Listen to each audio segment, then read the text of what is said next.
مساء الخير، عاملين ايه؟ شايفين الجمال والحلاوة دي؟ سندوتش كبدة اسكندراني من الاخر. نظافة وجمال وسهولة وسرعة وكل حاجة. اول حاجة معايا هنا كمية من الكبدة زي ما انتي عايزة، متقطعة شرايح رفيعة زي الشاورما، وكمية من الثوم المفروم نزلت بيه على الكبدة على طول، ومعايا ليمونة كبيرة هعصرها عليها برضو اهو بالشكل اللي انتوا شايفينه دوت.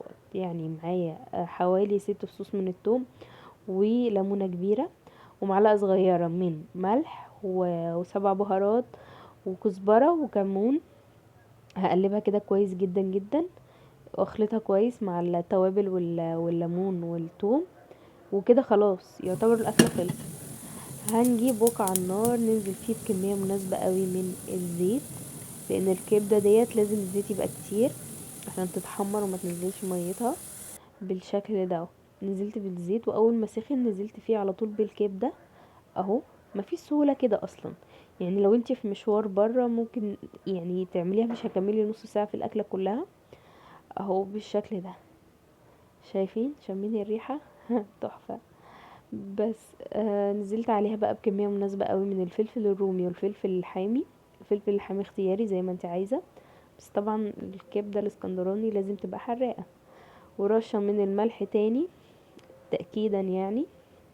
ومش هحط اي توابل ولا توم تاني ولا اي حاجة، هي كده اصلا جهزت اهو بالشكل ده.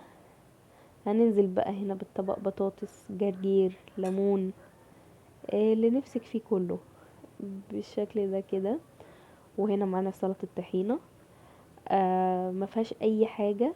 طحينة، ليمون، مية مغلية، والتوابل بقى زي ما انت عايزة. حطيت ملح وشطة وكمون وخلطتهم مع بعض، وادي القمر اهي الكبدة بتاعتنا. وهنقلب الرغيف كده زي ما انتوا شايفين